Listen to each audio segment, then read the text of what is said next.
if you were collecting records prior to 2020, you and I have both seen a massive evolution in this hobby. There is pre-COVID record collecting and post-COVID record collecting, a big difference between the two. We will discuss the 5 ways the vinyl industry has evolved in this episode, talking about records.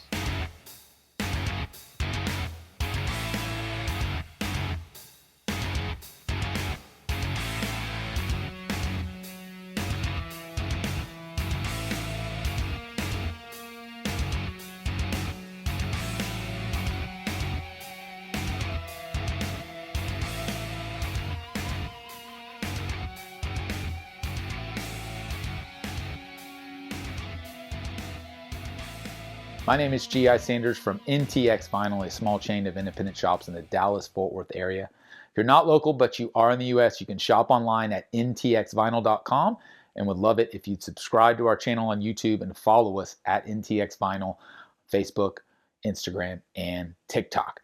Let's talk about 5 ways the hobby of vinyl record collecting has evolved. As I mentioned at the intro, there is certainly a pre- and post version of this hobby. I started NTX Vinyl just prior to COVID. So the bulk of how this business was built was during this time frame, and it's been very interesting to watch as things change.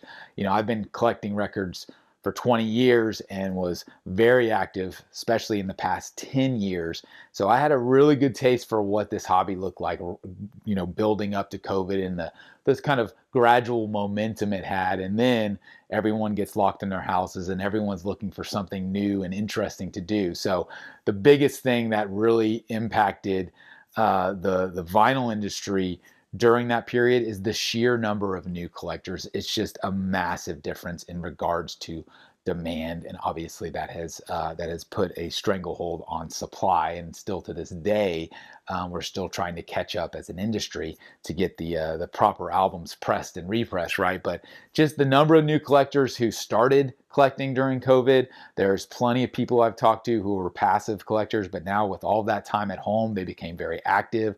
There's people who had very small collections who really went nuts and built them up, and now it's engaged them in this hobby and they're kind of in it for the long term.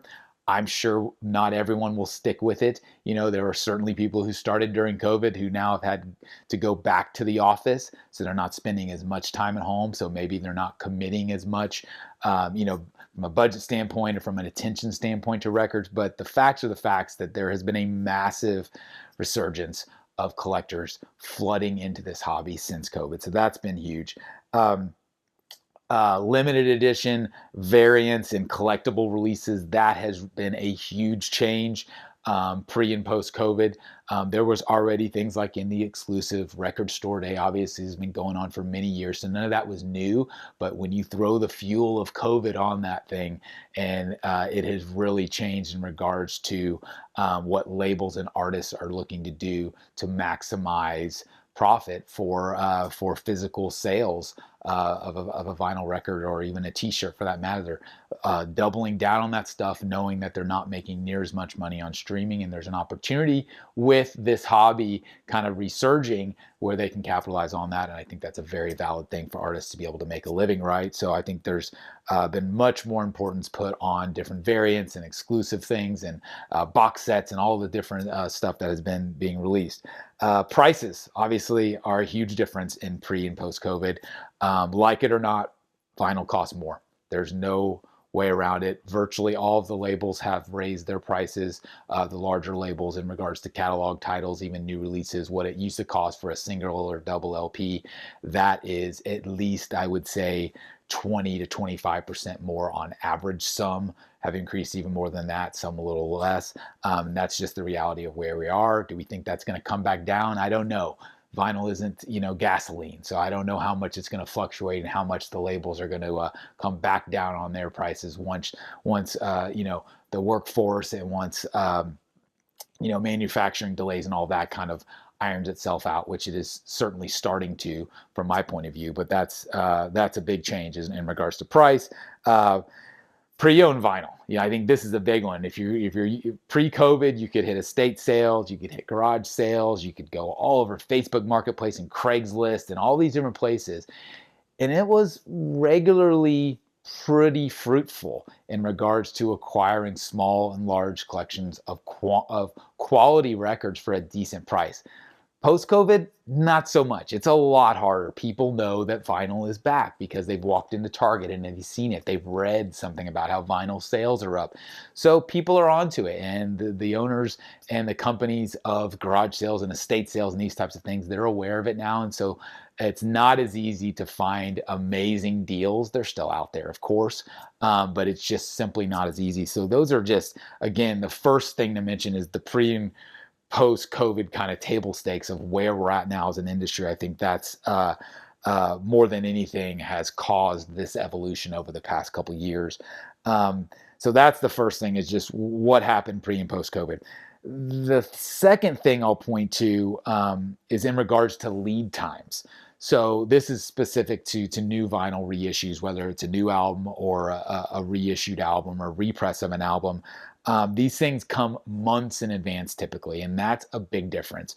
Pre-COVID, just a couple of years ago, you would hear about a new album, and within the next 60 days, you would have the record in your hands from the time the news breaks that it's coming out, right? That is not the case anymore. It typically takes 6 to 9 months, right? The time that it takes to press an album is still around that, depending on the pressing plant. Some pressing plants you'll go to and it'll still be 12 to 15 months, right? But there's starting to normalize a little bit. So that period of time between the artist making the announcement and you actually holding that record in your hands, that has stretched out significantly. And it depends on the release. It depends on the marketing plan as far as when they choose to announce it. They can hold that information back. But the reality is that pre-orders and lead times on new records that are coming out, again, new releases or just represses, are critical, not only for customers who are looking to get their hands on them, but also for stores. You got to keep in mind, just like me as a store owner, I'm pushing for my customers to pre-order records. Well, distributors are pushing for stores to pre-order records because, again, that dictates supply across the board. If a distributor gets tons of pre-orders for a specific title, they relay that information back to the label, who then coordinates with the pressing plant to make sure they're pressing enough. These days, that's harder to do because you've got to have all of your capacity locked down in advance in regards to that pressing plant, and you secure, hey, we're going to do 5,000 copies of this in, whatever it be, in November 2022, right? Well, that's locked down. You can't just all of a sudden go, you know what, we need 15 instead. They've already got all that time booked out. You only have a specific slot for the amount of time it's going to take to press those 5,000. You want to add additional numbers in large quantities to that, you're going to have to book more time and probably get back in line at the pressing plant. So again, lead times and pre-orders don't just affect the customer in regards to getting the album and dropping the needle on it. It actually has a lot to do with how a record store puts it on the shelves and when they get access to it and if they get access to it, right? So those are very, very key. The other thing that's evolved and now has become standard, third thing, is that vinyl typically follows months behind the actual digital release. And this is a shame, especially for people like me who, in a lot of ways, in a lot of circumstances, I hold out and don't listen to an album until I actually get it on vinyl. I don't do that with everything, but there are certain artists and albums that I really appreciate. I'm like, man, I'd love to actually be able to listen to it for the very first time on my turntable and in my system and in my room that I love. And the reality is that sometimes that's hard because the album comes out digitally and is readily available right on my phone, can stream it on any of my favorite services for months prior to the actual physical copy getting in my hands. And so again, that's kind of become the norm, and it can be frustrating. It doesn't happen with every album. There are certain artists who plan far enough ahead and get that capacity locked down at a pressing plant, and then they plan the release date around that, and the digital comes out at the same time. But it's not every release. I'd say maybe half of the new releases do that these days, and half of them they come out and you can hear them and stream them early, and then the physical release may come a couple months after. So that's definitely been a big change because that wasn't happening at all pre-COVID. Like the album came out and the vinyl, the CD, the streaming, it all hit on the same day for the most part. But then COVID messed everything up from a supply and demand perspective, and it's just crushed the pressing plants. So they're still catching up, right? Another thing that has changed, number 4 way the hobby is involved. previously very common albums have shot up in value. Now this could go across the board, and I could pull out 100 examples out of my collection. But if you look at albums, pre-COVID, stuff by like Steely Dan, very common records, stuff by even Elton John, Billy Joel. Like there's lots of Dire Straits. There's a lot of albums that I remember pre-COVID pricing almost at discount bin prices. We're talking $2, $3, $4, $5 an album for those types of albums. Now, post-COVID, those are $10, $15, $20 albums. That's the reality of how many new people have started collecting and have been looking for those types of artists, which, again, they may have seemed very common back then, and there may be just as many of them now, but they're harder to find. People charge more for them, and there's more people looking for them. So, again, supply and demand, right? So that's been really interesting to see. Because those types of albums have increased in value. The other thing that's happened, reissues. The same thing has happened to reissues. I've done videos about how bands like Smashing Pumpkins or Alice in Chains or whatever, their stuff has gone out of print temporarily. And while all these new people have entered the hobby and they want to get their hands on those, and unfortunately they happen to be out of print over the last year or two and have little blips. They've become available, and the minute they become available, they all sell out immediately, and then the secondary market jacks up the price again. And so it's been tough, not only from a pre-owned perspective as far as records going up in price, but also just net new reissues in addition to new releases themselves. So that's been very interesting to see not only prices, MSRPs being set by manufacturers and labels, but also just pre-owned secondary market prices going up across the board. And that's been rampant over the last year or two, again, because there's just so many more looking to get their hands, so many more people looking to get their hands on them, the last thing I'll say, the last reason, the last way that the hobby is involved is physical availability for the masses. This is actually a very positive thing, and I'm pointing right at you, Walmart. I'm pointing right at you, Target. Across the board, the reality is that records in general over the past couple of years have become much more readily available to the masses because of the big box stores. They have created a culture which, if you're a longtime collector, you used to be able to walk into Sears, you used to be able to walk into Kmart. These are old department stores, right? You used to be able to walk into Best Buy and they'd have an entire section. So big box, big corporations have always sold records. They just stopped selling them throughout the 90s and early mid 2000s, 2010s because there wasn't enough demand. But now that the demand is back and they realize that people will come into their stores to pick up an album and hopefully pick up some other things as well, that these big corporations are investing in vinyl, not in a massive way. They're not carrying thousands of records on their shelves, but that's okay.